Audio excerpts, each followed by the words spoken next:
وہ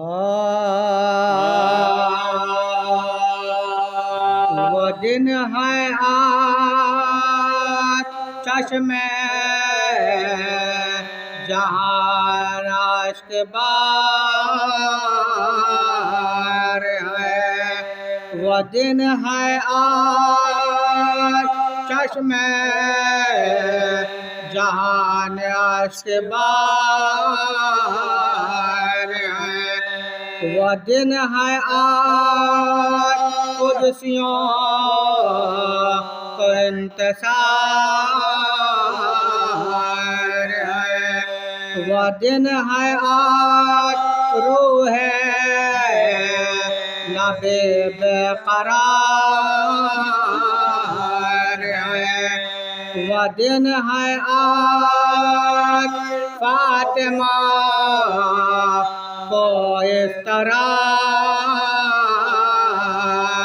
ہے، وہ دن ہے آج فاطمہ کو اضطراب ہے، آخر پہ سر نے غسل کفن باپ کو دیا، اور ساتھ احترام کے تربات میں رکھ دیا، دل کو فگار کرتا ہے اس غم کا ماجرا، قربان تیری غربت پہ عائشہ ہے کربلا، پامال قتل کیا تیرے لاشے کو کار گئے، ہائے ہائے کفن ملانا تنے پاس سے پاس ہو گیا، وہ دن ہے آج۔ اٹھا دو فاتحہ۔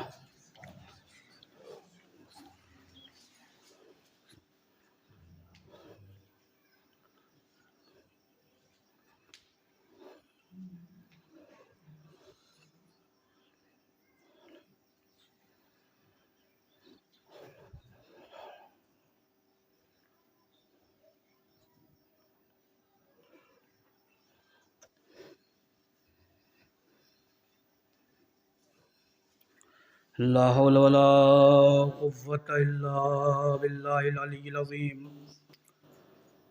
أعوذ بالله السميع العليم من الشيطان اللعين الرجيم، بسم الله الرحمن الرحيم، الحمد لله الذي هدانا لهذا وما كنا لنهتدي لولا أن هدانا الله، لقد جاءت رسل ربنا بالحق، ثم الصلاة والسلام والتحية والإكرام مولانا ومولا الثقلين جد الحسنين أبي القاسم محمد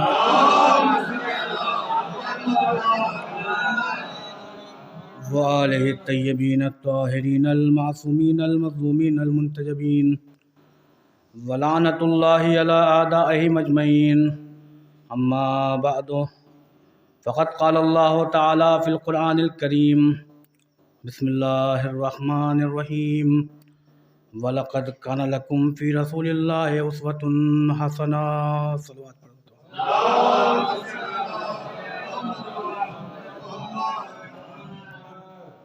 عزیزان گرامی قدر، جب سے یہ کائنات اللہ تعالیٰ نے خلق کی ہے، تب سے لے کر ہر دور میں ہر اعتبار سے لوگوں نے اپنا اپنا نمونہ عمل، اپنا اپنا اسوہ اور اپنا اپنا آئیڈیل تلاش کرنا شروع کیا، چاہے یہ پہلے دور کا زمانہ ہو یا متوسط کے دور کا زمانہ ہو یا آج کے دور کا زمانہ ہو، ہر انسان اگر کسی کو آئیڈیل بناتا ہے تو وہ اپنے اعتبار سے آئیڈیل بناتا ہے، کسی کو نمونہ عمل قرار دیتا ہے تو وہ اپنے اعتبار سے نمونہ عمل قرار دیتا ہے۔ اور یہی وجہ ہے میرے عزیزوں، جن لوگوں نے آئیڈیل اپنے اعتبار سے بنایا یا جن لوگوں نے اسوہ اور نمونہ عمل جو ہے وہ اپنے اعتبار سے ڈالا، اپنے اعتبار سے پہچانا، وہ کل بھی مشن کو برباد کر رہے تھے اور آج بھی مشن کو برباد کر رہے ہیں۔ لیکن جن لوگوں نے اپنے اعتبار سے اسوہ اور آئیڈیل کو قرار نہیں دیا بلکہ ان آئیڈیل کو اپنا نمونہ عمل قرار دیا کہ جس کو قرآن نے آئیڈیل بنایا ہے، جس کو پیغمبر اکرم صلی اللہ علیہ وسلم کی حدیث نے آئیڈیل بنایا ہے، ان لوگوں نے جب اپنا آئیڈیل اور اپنا نمونہ قرآن کے اعتبار سے بنایا تو کوئی ایمان کے 8ویں درجے پر نظر آیا، کوئی ایمان کے 9ویں درجے پر نظر آیا، کوئی ایمان کے 10ویں درجے پر نظر آیا، اور ایمان اتنا مکمل ہو گیا کہ پیغمبر کو کہنا پڑ گیا سلمان نہ اصحاب میں سے ہے نہ انصار میں سے ہے بلکہ سلمان منا اہل البیت، سلمان ہم اہل بیت میں سے ہیں۔ ایک صلوات پڑھی حضرت محمد وعلیہ وسلم۔ تو میرے عزیزوں، ہر دور میں لوگوں نے اپنے اعتبار سے آئیڈیل بنایا، اپنے اعتبار سے جو ہے اسوہ قرار دیا۔ یہی وجہ ہے کہ جب اسوہ اپنے اعتبار سے قرار دیا تو کل بھی گمراہ کی منزلوں میں تھے، آج بھی گمراہی کی منزلوں میں ہیں۔ لیکن اگر قرآن کے دامن کو دیکھتے تو قرآن بار بار چیخ کے یہ آواز دے رہا ہے کہ دیکھو تمہارے لیے کوئی آئیڈیل نہیں ہو سکتا، تمہارے لیے وہی آئیڈیل ہوگا جس کو ہم آئیڈیل بنا کے اس کائنات میں بھیجیں گے، تمہارے لیے اسوہ وہ ہوگا کہ جس کو ہم اسوہ اس کائنات میں بنا کے بھیجیں گے۔ قرآن آواز دے رہا ہے لقد کان لکم فی رسول اللہ اسوۃ حسنہ، دیکھو تمہارے لیے اس کائنات کی کوئی چیز بھی آئیڈیل نہیں ہے، تمہارے لیے اس کائنات کی کوئی چیز بھی نمونہ عمل نہیں ہے، تمہارے لیے اس کائنات کا کوئی انسان بھی نمونہ عمل نہیں ہے۔ اے قرآن بتا دے اگر ہمارے لیے نمونہ عمل ہے تو کون ہے، اگر ہمارے لیے آئیڈیل ہے تو ہے کون؟ تو قرآن آواز دے رہا ہے لقد کان لکم فی رسول اللہ اسوۃ حسنہ، تمہارے لیے اگر کوئی آئیڈیل ہے، تمہارے لیے کوئی اسوہ ہے تو رسول اللہ صلی اللہ علیہ وسلم کی ذات گرامی قدر ہے۔ تمہارے لیے اگر کوئی نمونہ عمل بن سکتا ہے تو صرف اور صرف پیغمبر اکرم صلی اللہ علیہ وآلہ وسلم کی ذات گرامی ہے۔ تم ان کی زندگی کو دیکھتے جاؤ، اپنے آپ کو سنوارتے چلے جاؤ۔ اب میں قرآن سے سوال کروں، قرآن یہ بتا، تو نے کہہ دیا لقد کان لکم فی رسول اللہ اسوۃ حسنہ کہ تمہارے لیے رسول کی ذات، تمہارے لیے رسول کی ذات نمونہ عمل ہے، تمہارے لیے رسول کی ذات اسوہ حسنہ ہے، تمہارے لیے رسول کی ذات آئیڈیل ہے۔ قرآن بتا ہم رسول کو کیسے سمجھیں، ہم رسول کی سیرت حاصل کرنا چاہیں تو کیسے حاصل کریں، ہم رسول کے اسوہ کو حاصل کرنا چاہیں تو کیسے حاصل کریں؟ قرآن آواز دے گا نادان کہیں اور جھانکنے کی ضرورت نہیں ہے، قرآن کو پڑھ لے، جب تو قرآن پڑھے گا بات واضح ہو جائے گی۔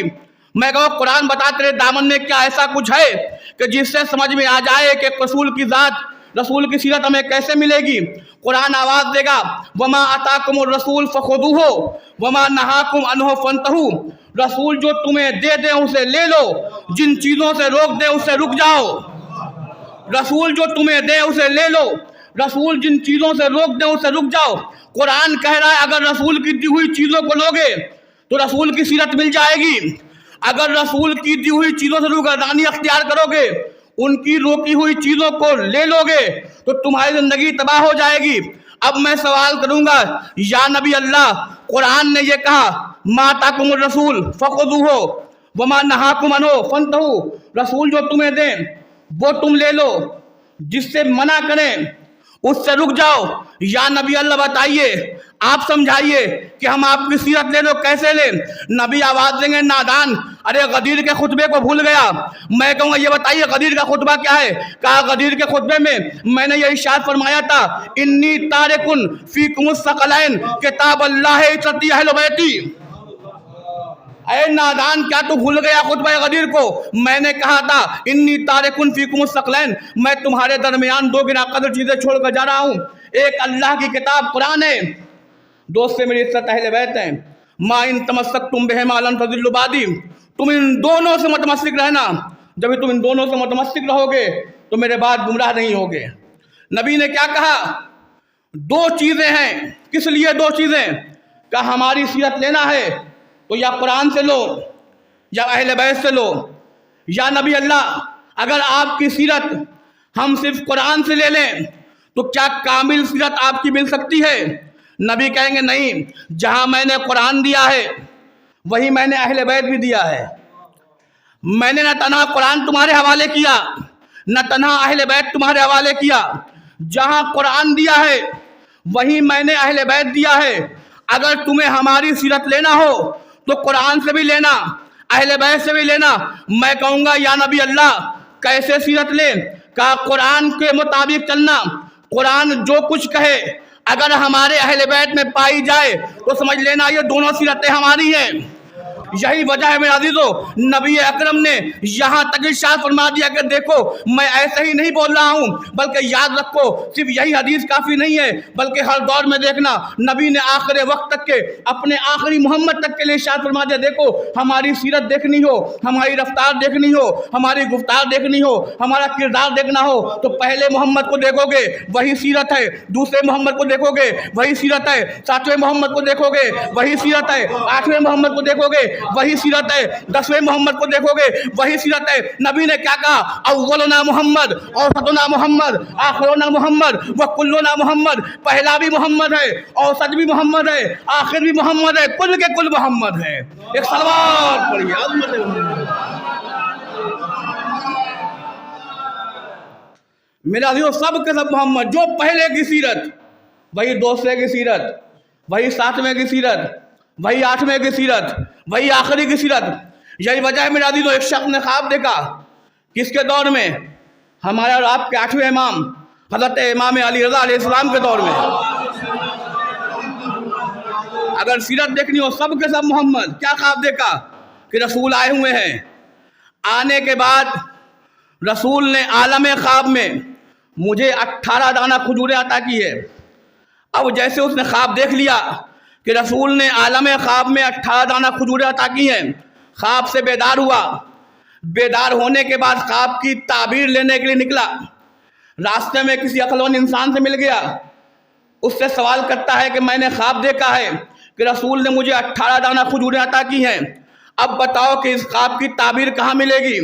جب عقلمند آدمی نے سوال کیا تو عقلمند نے جواب دیا کہ جس دور میں تمہیں تعویل ملتی ہو اس دور میں تو تعبیر تلاش کر رہا ہے، جس دور میں تجھے تعویل ملتی ہو اس دور میں تو تعبیر تلاش کر رہا ہے۔ کہا بتاؤ آخر خواب کی تعبیر یا تعویل کیسے ملے گی؟ کہا جاؤ 8واں محمد اپنے آشیانے پر موجود ہے، اس سے جا کے پوچھو، وہ جا کر تمہیں خواب کی تعبیر ہی بتا دے گا، خواب کی تعبیر ہی بتا دے گا۔ وہ شخص اٹھا وہاں سے، اٹھنے کے بعد 8ویں امام کے دربار میں پہنچا۔ دربار میں پہنچا جیسے ہی کیا دیکھتا ہے کہ صورت ویسی ہے جیسے اس نے عالم خواب میں دیکھی تھی، صورت وہی ہے جیسی اس نے عالم خواب میں دیکھی تھی۔ کہا کیا دیکھا؟ امام موجود ہیں، سامنے ایک تشت میں کھجوریں موجود ہیں۔ وہ شخص حاضر ہوا، جانے کے بعد سلام کیا، امام نے جواب سلام دیا۔ اب جیسے ہی امام نے جواب سلام دیا یہ شخص سوال کرنا ہی چاہتا ہے، امام نے روکا، روکنے کے بعد تشت میں ہاتھ کو رکھا، رکھنے کے بعد 18 دانے کھجوروں کی اٹھائیں اور اٹھانے کے بعد اس شخص کے حوالے کر دیا جس نے خواب میں رسول کو دیکھا تھا۔ اب اس شخص نے لیا، لینے کے بعد گننا شروع کر دیا۔ جب گننے کے بعد اسے 18 کھجوریں مل گئیں تو کیا اس سے زیادہ مجھے کھجوریں مل سکتی ہیں؟ وقت کے محمد نے جواب دیا اگر عالم خواب میں پہلے محمد نے 18 سے زیادہ کھجوریں دی ہوتی تو آج یہ وقت کا محمد 18 سے زیادہ کھجوریں عطا کر دیتا۔ ہمارے اور آپ کے 8ویں امام نے عالم خواب کی تعویل بتا کر 18 کھجوریں دے کر بتا دیا جو پہلے کی سیرت وہی اس محمد کی سیرت، جو پہلے کا کردار وہی اس کا کردار، جو پہلے کی رفتار وہی اس کی رفتار، جو پہلے کی گفتار وہی اس کی گفتار، ہر دور میں سب کے سب محمد ہے۔ ایک صلوات پڑھیے عظمت محمد۔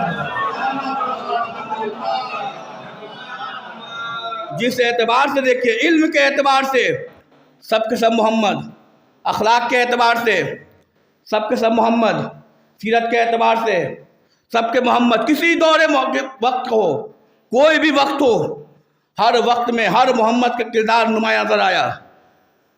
اگر تمہیں علم چاہیے تو محمد کے دروازے پر آنا پڑے گا، چاہے وقت کا پہلا محمد ہو، چاہے وقت کا 7واں محمد ہو، چاہے وقت کا 3را محمد ہو، چاہے وقت کا وہ محمد کے جو پردہ غیب میں موجود ہو۔ اگر علم چاہیے تو محمد و آل محمد کے دروازے پر آنا پڑے گا، سیرت رسول چاہیے تو آل محمد کے دروازے پر آنا پڑے گا، کردار محمد مصطفیٰ چاہیے تو آل محمد کے دروازے پر آنا پڑے گا، گفتار محمد مصطفیٰ چاہیے تو تمہیں آج کے محمد کے دور میں آنا پڑے گا۔ میرا عزیزو، ہمارے اور آپ کے 7ویں امام حضرت امام موسی کاظم علیہ السلام،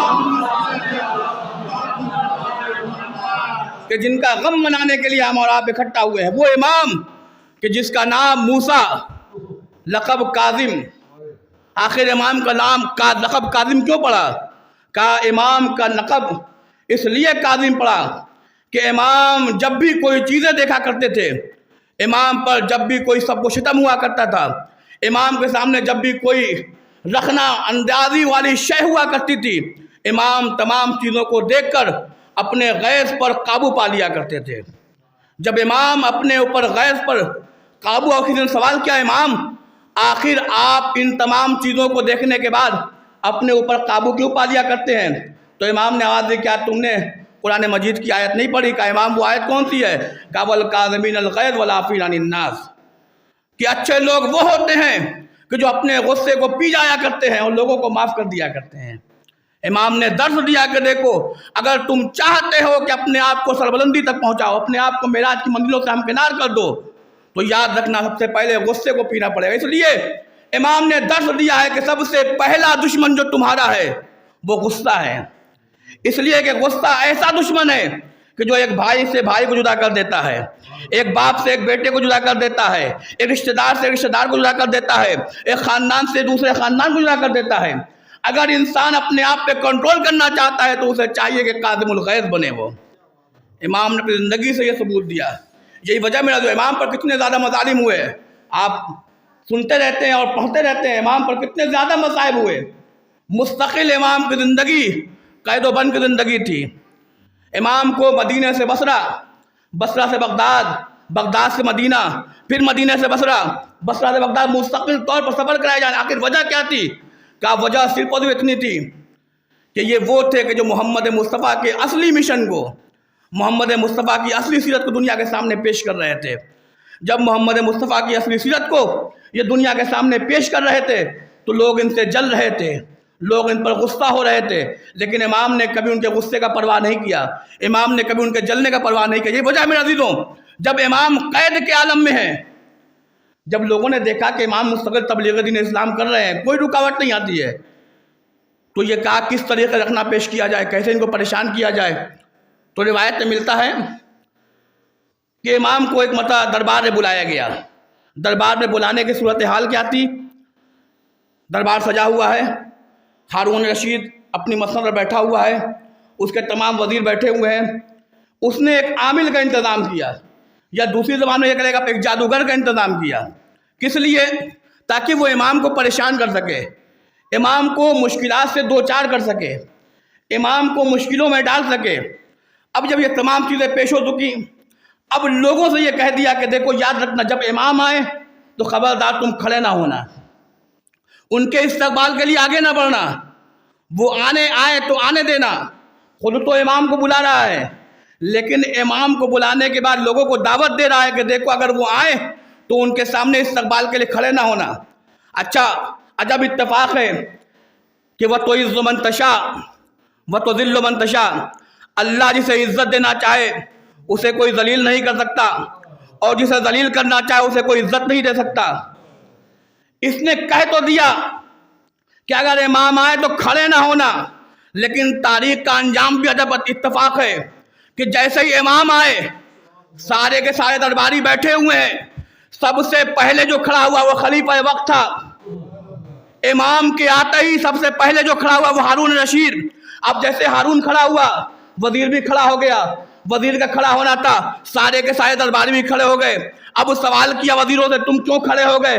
کہا جب مجسمہ خود آپ کھڑے ہو گئے تو آپ کے احترام میں مجھے کھڑا ہونا پڑا۔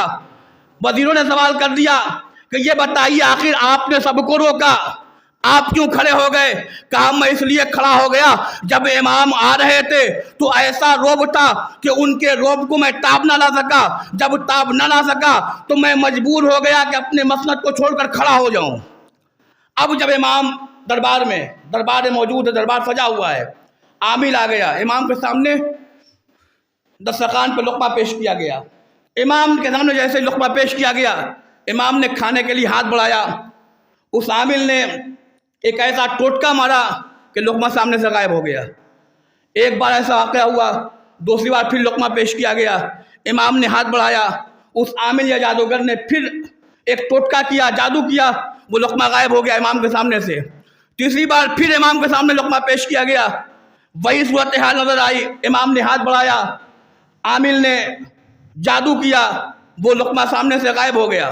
اب امام نے جب 3 مرتبہ متواتر طور پر یہ دیکھ لیا کہ بار بار اس کا یہی حال ہے، تو امام نے پاس میں قالین پر بنے ہوئے شیر کو اشارہ کیا کہ اے اللہ کے شیر باہر نکل، اور نکلنے کے بعد اس جادوگر کو نگل جا۔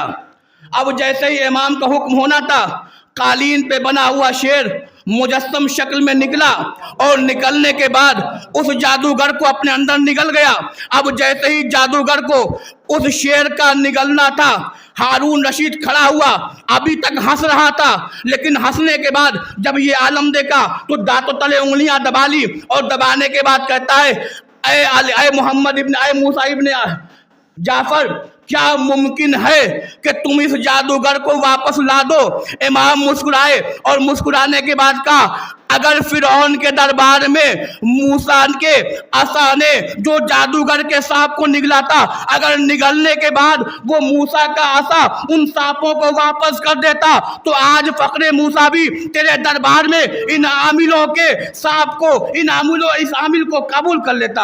ایک صلوات پڑھی حضرت محمد۔ تو امام نے یہ کہا کہ دیکھو جس طریقے سے موسیٰ نے عصا نے اس جادوگر کو نہیں نگلا، اسے میں فخر موسیٰ ہوں، میرے اشارہ کیا ہوا شیر یہ کیسے ممکن ہے کہ نگلے ہوئے کو اگل دے؟ اگر وہ اگل دیتا تو آج یہ بھی اگل دیتا۔ آپ اٹھا کر امام کی تاریخ پڑھیے۔ میرے عزیزوں، ضروری ہے کہ جس امام کے تابوت کی مجلس ہو، امام کی شہادت کی مجلس ہو یا ولادت کی محفل ہو، زیادہ سے زیادہ امام کا تذکرہ ہونا چاہیے، اس لیے کہ ہم ہمیشہ امام حسین کا تذکرہ کرتے ہیں، لیکن تمام ائمہ ہمارے نمونہ عمل ہیں۔ جیسے پہلے امام ہمارے نمونہ عمل، ویسے ہی دوسرے امام نمونہ عمل، ویسے سارے امام یکے بعد دیگر ہمارے نمونہ عمل ہیں، لہذا ان کی زندگی کو ہمارے نمونہ عمل ہونا چاہیے۔ اور کیا کہنا امام کے علم کا، اور کیوں نہ ان کا علم اتنا سربلند ہو۔ یہ ان کے پوتے ہیں کہ جس کے لیے خود فرمایا انا مدینۃ العلم و علی بابھا، کہ میں جس کا شہر ہوں، علی اس کے دروازے ہیں۔ جس کے علم کا کوئی جواب نہیں لا سکتا، اس علم کے وارث کو موسیٰ ابن جعفر کہا جاتا ہے۔ ایک مرتبہ علی ابن یقطین امام کی خدمت میں ہے۔ علی ابن یقطین کون؟ موسیٰ کاظم علیہ السلام کے صحابی، علی رضا علیہ السلام کے صحابی۔ ہارون رشید نے اپنا ولی عہد بنایا تھا، وزیر بنایا تھا۔ جب اس کو اپنا وزیر بنا رہا تھا ہارون رشید علی ابن یقطین کو، تو علی ابن یقطین امام موسیٰ کاظم کے پاس آئے، اور آنے کے بعد کہا کہ آپ مجھے اجازت دیتے ہیں کہ میں اس کا ولی عہد بن جاؤں، اس لیے کہ وہ مستقل طور پر مجھے ولی عہد ہونے کا، وزیر ہونے کا دعوت دے رہا ہے۔ تو امام نے کہا بہتر ہے ولی عہد بن جاؤ۔ آخر وجہ کیا تھی؟ امام نے کیوں کہا؟ امام نے اس لیے کہا کہ جب علی ابن یقطین وزیر مملکت ہو جائیں گے، وزیر خلیفہ ہو جائیں گے، تو ہمارے شیعہ امن و امان میں رہیں گے۔ امام جان رہے تھے کہ امن کی صورتحال یہی ہو سکتی ہے کہ ہمارا چاہنے والا وزیر مملکت ہو جائے، وزیر بادشاہ ہو جائے۔ چنانچہ جب علی ابن یقطین امام کی خدمت میں امام سے کہا کہ مولا کیسے ممکن ہے کہ آپ مجھے مخالف کے وضو کا جو ہے وہ طریقہ بتا دیجئے، کیا میں مخالف کے وضو کو کر سکتا ہوں؟ ہم نے کہا طریقہ یہ ہے تم مخالف کے وضو کو انجام دے سکتے ہو۔ جب یہ سوال کیا تو پھر جو ہے علی ابن یقطین نے جیسے ہی سوال کیا امام نے جواب دے دیا۔ جب امام نے جواب دیا علی ابن یقطین سوچنے لگے آخر وجہ کیا، امام نے مجھے ٹوکا کیوں نہیں، امام نے مجھے روکا کیوں نہیں؟ میں کہوں گا علی ابن یقطین تم امام کے چاہنے والے ہو، امام کے صحابی میں ہو، تم جانتے ہو کہ امام علم غیب رکھتا ہے۔ جب امام علم غیب رکھتا ہے تو وہ جانتا ہے کہ کون سا وضو کس وقت کرنا صحیح ہوگا، کون سا وضو کس وقت کرنا درست نہیں ہوگا۔ چنانچہ علی ابن یقین طریقہ سیکھ کر امام سے اجازت لے کر چلے گئے۔ اب جب دربار میں پہنچے تو حالت یہ ہے کہ علی ابن یقین کے خلاف تمام جو دربار کے وزیر تھے اور دربار کے کارندے، آپ صلوات پر محمد والے امت کو،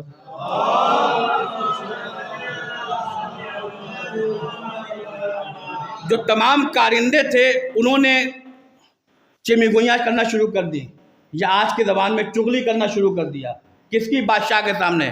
کہ بادشاہ وقت، ہاں یہ علی ابن یقین جو ہے یہ امام کا چاہنے والا ہے، یہ امام کے پاس جاتا ہے، آپ کے فرامین کو لوگوں کے سامنے پیش نہیں کرتا بلکہ امام کے فرامین کو لوگوں کے سامنے پیش کرتا ہے۔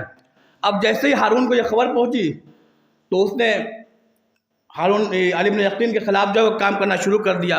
ایک وقت ایسا آیا کہ جب وضو کا وقت ہوا تو ہارون رشید ایک دیوار کے پیچھے چھپ گیا۔ جب علی ابن یقین جو ہے وضو کرنے لگے تو جب وضو کرتے کرتے جب ہارون رشید نے یہ دیکھا کہ یہ وضو جو کر رہے ہیں وہ ہمارے اعتبار سے کر رہے ہیں، تو لوگوں کو بلایا اور بلانے کے بعد کہا، یہ بتاؤ تم تو یہ کہہ رہے تھے کہ علی ابن یقین جو ہے موسیٰ کاظم علیہ السلام کے دین کو پھیلا رہے ہیں، امام موسیٰ کاظم کے دین کو لوگوں کے سامنے پیش کر رہے ہیں، لیکن میں جو دیکھ رہا ہوں وہ یہ ہے کہ یہ ہمارے طریقے سے اس وضو انجام دے رہے ہیں۔ اب جب علی ابن یقین نے آہٹ محسوس ہوئی تو مڑنے کے بعد سوال کیا، خلیفہ صاحب آپ؟ کہا کہ ہاں، لوگوں نے تمہارے خلاف مجھ سے چغلی کی تھی، جب چغلی کی تھی تو میں تمہارے امتحان کے لیے دیوار سے کھڑا ہو کر تمام چیزیں دیکھ رہا تھا۔ تو علی ابن یقین نے کہا کہ یہ کیسے ممکن ہے کہ آپ مجھے اپنا وزیر بنائیں اور میں آپ کے خلاف جاؤں؟ اب یہ تمام چیزیں جب ہو چکی تو علی ابن یقین نے فوری سانس لی، ٹھنڈی سانس لی، اور ٹھنڈی سانس لینے کے بعد ایک جملہ ارشاد فرمایا، کیا کہنا ہمارے امام کا، ہمارا امام وہ ہوتا ہے کہ جو علم غیب رکھتا ہے۔ امام جانتے تھے کہ ایسی مشکل آ سکتی ہے کہ ہمیں دشمنوں کے دربار میں ان کے جیسا وضو کرنا پڑ سکتا ہے، تو امام نے ہمیں اجازت دے کے بتا دیا۔ اب علی ابن یقین امام کے پاس پہنچنے والے کہا، مولا آپ نے یہ کیسے مان لیا؟ تو امام فرماتا، علی ابن یقین یاد رکھنا، ہمارے شیعوں کی حفاظت کرنا تمہارا کام ہے اور تمہاری حفاظت کرنا ہمارا کام ہے۔ ایک صلوات پڑھیے محمد والے۔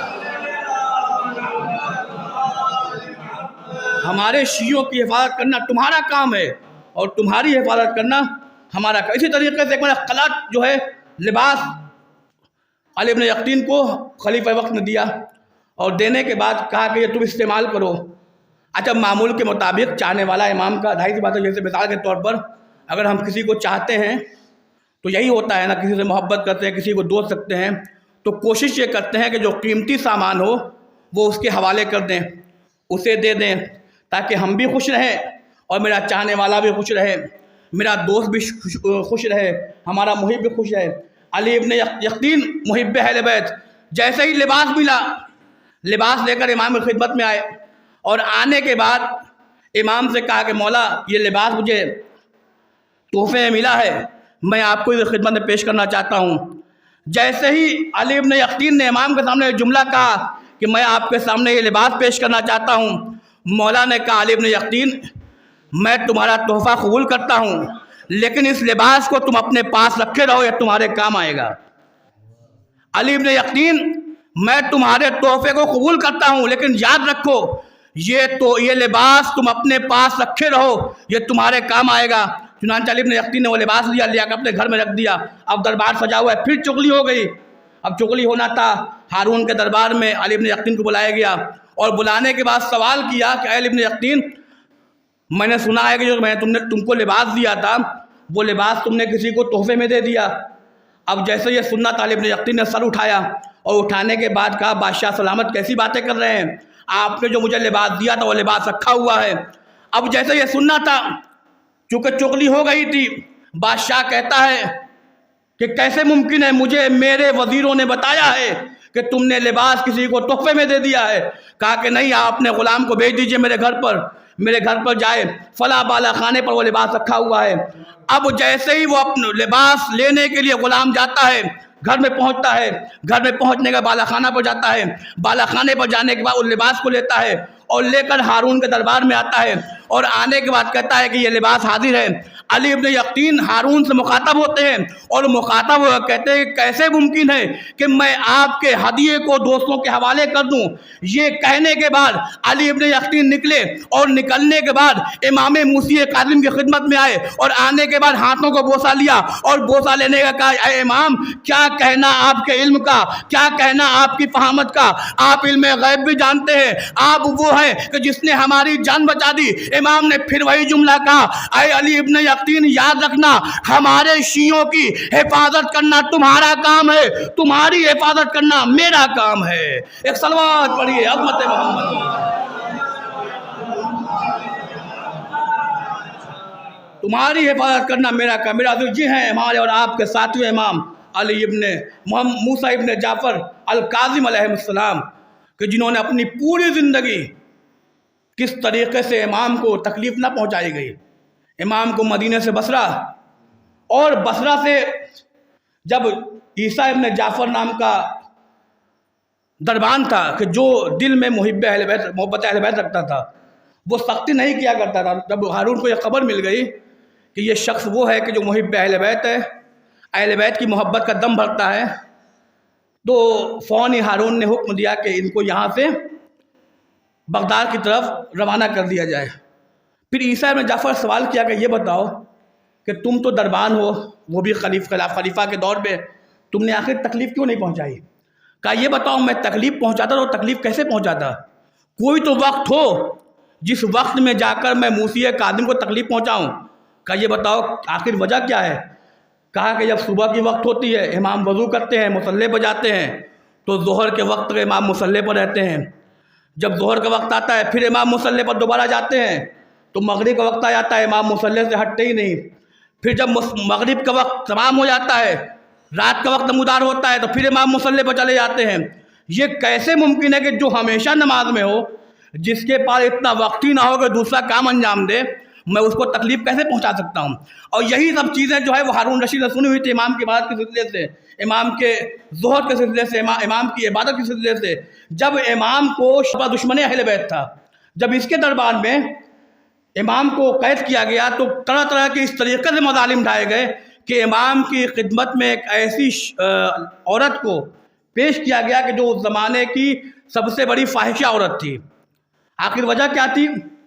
چونکہ اس نے سن رکھا تھا کہ امام سے بڑا عابد کوئی نہیں ہے، امام سے بڑا زاہد کوئی نہیں ہے، امام جب بھی آتے ہیں یا سجدے کی حالت میں یا قیام کی حالت میں یا رکوع کی حالت میں، تعجب کی بات ہے کہ کیسے یہ تعجب کرتا ہے انسان کہ امام اگر اپنا وقت گزارتے ہیں تو سجدے کی حالت میں کیوں نہ سجدہ کریں، کیوں نہ رکوع کریں۔ رکوع کو اگر برکت ملی ہے تو ان کے وسیلے سے، اگر سجدے کو فضیلت ملی ہے تو ان کے وسیلے سے، اگر قیام بنا ہے تو ان کی وجہ سے۔ اگر یہ نہ ہوتے تو کوئی بتانے والا ہی نہ ہوتا کہ قیام کرنے کا طریقہ کیا ہے، رکوع کرنے کا طریقہ کیا ہے، سجدے میں جانے کا طریقہ کیا ہے، عبادت خداوندی انجام دینے کا طریقہ کیا ہے۔ یہ تمام چیزیں وہ دیکھ رہا تھا۔ جب یہ دیکھ رہا تھا تو اس نے ایک ایسی عورت کا انتظام کیا کہ جس کے بارے میں مشہور تھا کہ اپنے وقت کی سب سے بڑی فاحشہ عورت ہے۔ امام بغداد کے قید خانے میں ہیں۔ امام کی حالت یہ ہے کہ لوگوں کا بیان ہے، امام کے چاہنے والے کا بیان ہے کہ جب امام سجدے کی حالت میں رہتے تھے تو ایسا لگتا تھا کہ وہاں پر کوئی چادر پڑی ہوئی ہے۔ اس طریقے سے امام کا جسم جو ہے وہ قید کی بنیاد پر ضعیف و لاغر ہو چکا تھا۔ چنانچہ وہ گئی، اب یہ اطمینان سے ہیں کہ یہ اگر گئی ہے تو امام کو بہکا دے گی، امام کو راستے سے ہٹا دے گی، امام کو بھٹکا دے گی۔ وہ کیا جانے کہ جو خود معصوم ہو وہ دوسروں کے بہکاوے میں کیسے آ سکتا ہے، جو وہ بھی معصوم من الناس نہ ہو بلکہ معصوم ایسا ہو جو منصوص من اللہ ہے، جس کے عصمت کی گواہی آیہ تطہیر اس اعتبار سے دے کہ انما یرید اللہ لیذھب عنکم الرجس اہل البیت ویطہرکم تطہیرا۔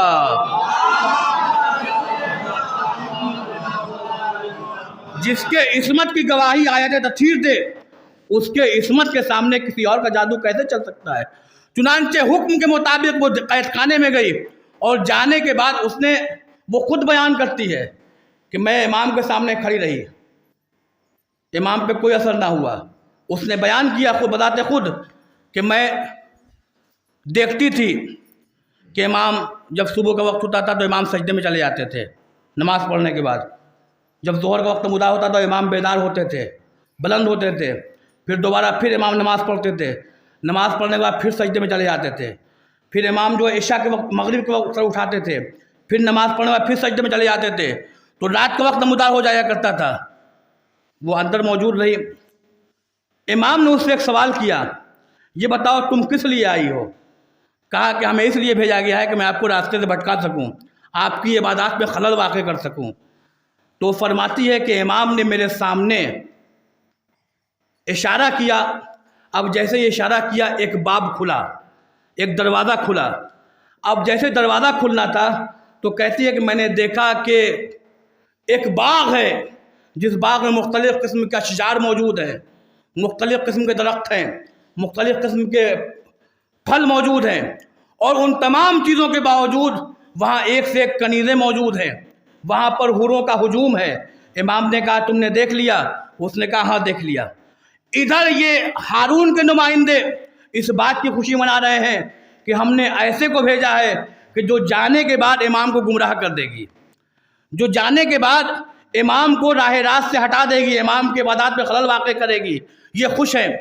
جب چند لمحہ گزر گیا، ایک دو دن گزر گیا، تو ہارون نے اپنے کارندے کو بھیجا، کہا جاؤ جا کر دیکھو کہ امام کا کیا حالت ہے، اس زن کا، اس عورت کا کیا حال ہے۔ اب جب ہارون کا کارندہ جو ہے وہ قید خانے میں آیا تو عجب منظر دیکھتا ہے کہ آگے آگے امام سجدے کی حالت میں ہے، پیچھے پیچھے وہ عورت کے جو بہکانے کے لیے آئی اپنے آپ کو سجدے میں رکھے ہوئی ہے۔ آگے آگے امام ہے، پیچھے پیچھے وہ عورت کے جو بہکانے کے لیے آئی اپنے سر کو سجدے میں رکھ کے آوازیں سبحان ربی العالی و بحمدہ، سبحان ربی العالی و بحمدہ، سبحان ربی العالی و بحمدہ۔ اب وہ شخص اٹھا، اٹھنے کے بعد ہارون کے دربار میں آیا اور آنے کا کہتا ہے کہ سرکار عجب مسئلہ ہے۔ کہا کیا ہوا؟ کہا آپ نے جس کو بھیجا تھا امام کی عبادات میں خلل واقع کرنے کے لیے، وہ امام کے پیچھے سربسجود ہے۔ کہا جاؤ اس کو بلا کے لے کر آؤ۔ اب وہ ہارون کے کارندے قید خانے میں پھر آئے، آنے کے بعد اس زن کو لیا، ابھی تک جو زن فاحشہ تھی وہ اب زن مومنہ ہو چکی تھی، اس کو لیا اور لینے کے بعد ہارون کے دربار میں آئے۔ آنے کے بعد جیسے ہی وہ عورت ہارون کے سامنے کھڑی تھی، ہارون نے سوال کیا یہ بتاؤ ہم نے تجھے کسی اور مقصد کے لیے بھیجا تھا، تو کوئی اور مقصد کے تحت ڈوب کر چلی آئی؟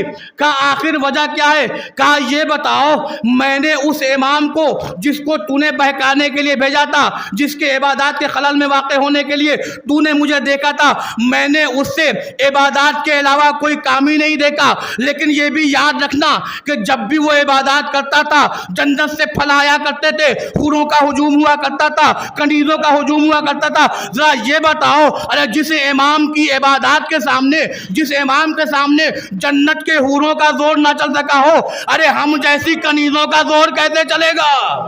ایک صلوات پڑھیے عظمت محمد۔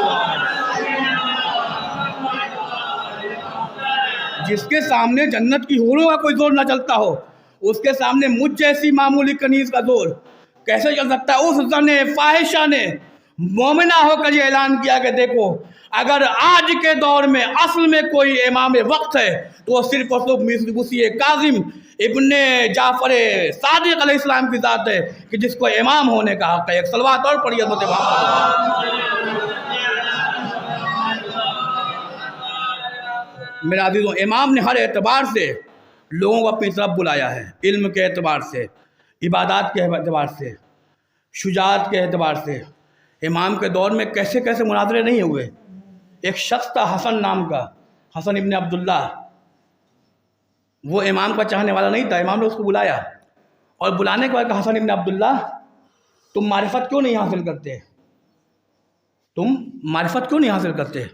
جاؤ معرفت حاصل کرو اور آ کر مجھے بتاؤ۔ حسن ابن عبداللہ نکلا اور نکلنے کا معرفت کی تلاش کرنے نکلا۔ کہا یہ بتائیے، حاصل کرنے کے بعد آیا امام کے پاس، کہا بتاؤ۔ اس نے جو سیکھا تھا وہ امام کے سامنے پیش کرنا شروع کر دیا۔ امام نے کہا نہیں ابھی تم نے معرفت حاصل نہیں کی، جاؤ دوبارہ معرفت حاصل کر کے آؤ۔ جب امام نے یہ کہا کہ جاؤ دوبارہ معرفت حاصل کر کے آؤ تو اس نے سوال کیا حسن ابن عبداللہ نے امام سے، یہ بتائیے کہ اگر ہم معرفت دین حاصل کریں تو کس سے حاصل کریں؟ کہا جاؤ اپنے دور کے جتنے عالم ہیں ان سے جا کر معرفت کو حاصل کرو، ان سے جا کر معرفت دین حاصل کرو۔ وہ نکلا، نکلنے کا پھر معرفت دین کے لیے نکل کر معرفت حاصل کیا۔ پھر واپس آئے امام خدمت میں، کہا بتاؤ ابھی تو تم نے کیا کیا سیکھا؟ اس نے پھر ساری باتیں بتائی جو عالموں سے سنی تھی، وہ بتانا شروع کر دیا۔ کہا نہیں، ابھی تک تم نے معرفت دین حاصل نہیں کیا، ابھی تک تم نے معرفت شریعت حاصل نہیں کی۔ اب جب 2-3 مرتبہ مسلسل یہ ہو چکا تو اس شخص نے ہاتھ جوڑا اور جوڑنے کے بعد کہا کہ اے موسی کاظم، یہ بتاؤ کہ آخر معرفت حاصل کریں تو معرفت کیسے حاصل کریں؟ میں جس عالم کے پاس جاتا ہوں، معرفت دین حاصل کرتا ہوں، واپس آتا ہوں، آپ کے سامنے پیش کرتا ہوں تو آپ کہتے ہیں کہ ابھی تک تم نے کوئی معرفت حاصل نہیں کی۔ کہا سنو، اگر میں تمہیں بتاؤں گا تو کیا تم مان جاؤ گے؟ کہا کہ ہاں، اگر آپ جو کچھ بتائیے گا میں مان لوں گا۔ کہا کیوں؟ کہا اس لیے کہ آپ جعفر صادق کے بیٹے ہیں، آپ وہ ہیں کہ جس نے اس دور میں علم کے دروازے کو واہ کیا، آپ وہ ہیں کہ جس کے ذریعے سے سائنس کا علم نکلا، جغرافیہ کا علم نکلا، وہ تمام فضیلتیں بیان کرتا ہے۔ امام کہتے ہیں پھر میں نے اس کو سب سے پہلے رسول کی رسالت کے بارے میں بتایا، رسول کے رسالت کے بعد میں نے وہ سارے مظالم کہ جو رسول کے بعد فاطمہ زہرا سلام اللہ علیہا پر ہوا تھا ان تمام کو پیش کیا، اور پیش کرنے کا اسے بتایا کہ دیکھو اس دور میں اگر کوئی امام تھا تو وہ صرف اور صرف علی ابن ابی طالب تھے جو امامت کے درجے پر فائز تھے، اور ہماری جد سید کائنات نے ان کے دفاع کے لیے اپنے آپ کو اس کائنات سے رخصت کرا دیا۔ وہ کہتا ہے کہ ہاں مولا میں مان گیا، یہی وہ ہے کہ جو اصل معرفت ہے، اصل معرفت دین ہے۔ کہا ٹھیک ہے، یہ مان لیا۔ پھر امام نے یکے بعد دیگر سب کا نام بتایا۔ پھر اس نے امام نے اس سے ایک سوال کیا، ہے حسن ابن عبداللہ، یہ بتاؤ کہ آج کے دور میں امام کون ہے؟ امام سوال کرتے ہیں، خود موسی کاظم سوال کرتے ہیں، اے حسن ابن عبداللہ یہ بتاؤ کہ آج کے دور میں امام کون ہے؟ تو حسن ابن عبداللہ کہتا ہے مولا نہیں معلوم کہ آج کے دور میں امام کون ہے۔ امام نے کہا یہ بتاؤ اگر میں یہ کہوں کہ میں اس دور کا امام ہوں تو کیا تم مجھے مان لو گے کہ میں اس دور کا امام ہوں؟ تو وہ شخص کہتا ہے ہاں مولا میں مان لوں گا کہ آپ اس دور کے امام ہیں۔ موسی کاظم مان لوں گا کہ آپ اس دور کے امام ہیں۔ کہا ٹھیک ہے، جاؤ لوگوں کے سامنے پیش کر دو۔ جب لوگوں کے سامنے پیش کرنے کی باری آئی تو حسن ابن عبداللہ کہتا ہے مولا میں تو مان گیا کہ آپ امام وقت ہیں، لیکن کوئی ایسا معجزہ بتا دیجئے کہ جس معجزے کے ذریعے سے ہم لوگوں کو بتا دیں کہ ہاں یہی وہ ہے کہ جو وقت کا امام ہے۔ کہا اچھا معجزہ دیکھنا چاہتے ہو؟ کہا ہاں مولا، اگر معجزہ معلوم ہو جائے گا تو میں مخالفوں کو بتاؤں گا کہ وقت کا امام کون ہے، میں مخالفوں کو بتاؤں گا کہ وقت کا ہادی امت کون ہے، میں مخالفین کو بتاؤں گا کہ رہنمائے وقت کون ہے۔ کہا ٹھیک ہے سنو، وہ سامنے پہاڑ ہے، اس پہاڑ کو آواز دو، کہو کہ تمہیں موسی کاظم بلا رہے ہیں، تمہیں وقت کا امام بلا رہا ہے۔ کہا مولا میں آواز دوں گا وہ آ جائے گا۔ کہاں تو آواز لگا کے تو دیکھ۔ اب جیسے امام نے حسن ابن عبداللہ سے کہا کہ اس پہاڑ کو آواز دو، حسن ابن عبداللہ نے کہا ہے پہاڑ تجھے موسی ابن عبداللہ آواز دے رہا ہے۔ جیسے ہی آواز دینی تھی پہاڑ نے اپنی جگہ چھوڑی، امام کی خدمت میں آ گیا۔ پہاڑ نے اپنی جگہ چھوڑی، امام کی خدمت میں آ گیا۔ اب امام نے کہا حسن ابن عبداللہ اس سے کہو کہ وقت کا امام موسی کاظم کہہ رہا ہے کہ پیچھے ہٹ جا۔ حسن ابن عبداللہ نے کہا کہ وقت کا امام کہہ رہا ہے کہ پیچھے ہٹ جا۔ جیسے حسن ابن عبداللہ نے کہا پہاڑ پیچھے چلا گیا۔ اب جب حسن ابن عبداللہ نے یہ منظر دیکھا متعجب ہونے لگا، تعجب میں پڑ گیا کہ یہ کیسے ہو سکتا ہے، ایک بندہ اس طریقے سے مثال کیسے پیش کر سکتا ہے، معجزہ کیسے پیش کر سکتا ہے۔ میں کہوں گا حسن ابن عبداللہ ارے پریشان ہونے کی ضرورت نہیں ہے، یہ پوتا علی ابن ابی طالب کا ہے، یہ پوتا علی ابن ابی طالب کا ہے۔ کیا تو نے علی کی فضیلت کو بلا دیا کہ ارے جب بھی علی ابن ابی طالب راستے سے گزرا کرتے تھے پہاڑ راستے میں آ جایا کرتے تھے، پہاڑ راستہ دے کر علی کا لبیک کہہ کر بتاتے تھے دیکھو اللہ پڑھی ہے۔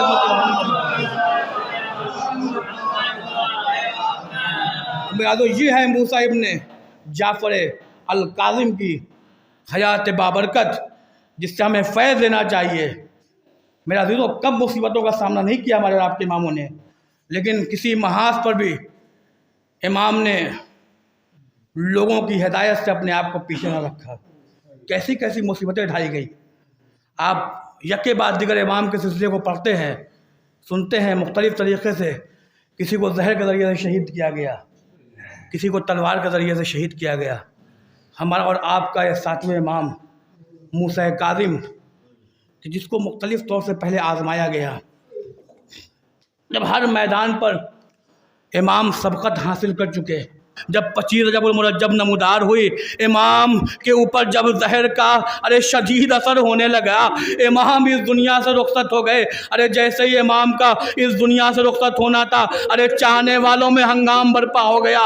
موسی کاظم اس دنیا سے رخصت ہو گئے، موسی کاظم اس دنیا سے رخصت ہو گئے. میرے عزیزوں، مدینے کے جانب سے گردوڑی باعجاز امامت حضرت امام علی رضا علیہ السلام بابا موسی کاظم کے سرانے پہنچے. پہنچنے کے بعد گریہ زاری کیا. گریہ زاری کرنے کے بعد امام کو غسل دیا. امام کو کفن پہنایا. امام کو کفن پہنانے کے بعد امام کی نماز جنازہ ادا کی. میں کہوں گا اے مولا علی رضا علیہ السلام، آپ بڑے خوش نصیب تھے. آپ کے بابا عالم غربت میں مرے، لیکن عالم غربت میں مرنے کے باوجود شہادت کے باوجود باعجاز امامت آپ نے غسل بھی دے دیا، کفن بھی پہنا دیا. لیکن ہائے غریب زہرا حسین، جزاکم ربکم خیر الجزا. خدا کوئی غم نہ دے سوائے غم آل محمد کے. میرا دل وقت آتا ہے کہ امام کو غسل و کفن دینے کے بعد امام رضا علیہ السلام باعجاز امامت تشریف لے گئے. کون جانتا تھا کہ جہاں امام کے اتنے چاہنے والے ہوں، امام کا جنازہ کوئی دفن نہ کر سکے گا. امام کا جنازہ کوئی دفن نہ کر سکے گا. امام کے جنازے کو مزدوروں نے اٹھایا. مزدوروں نے اٹھانے کے بعد بغداد کے پل پر لا کر رکھ دیا. آواز بلند ہونے لگی، رافضیوں کے امام کا جنازہ ہے، آ کر اسے دفن کر دو. میرے عزیزوں، جنازے بہت سارے کائنات میں اٹھے، لیکن یہ جنازہ عجب قسم کا تھا. ایسا جنازہ تھا کہ مرنے کے بعد بھی یہ جنازہ زنجیروں میں جکڑا ہوا تھا.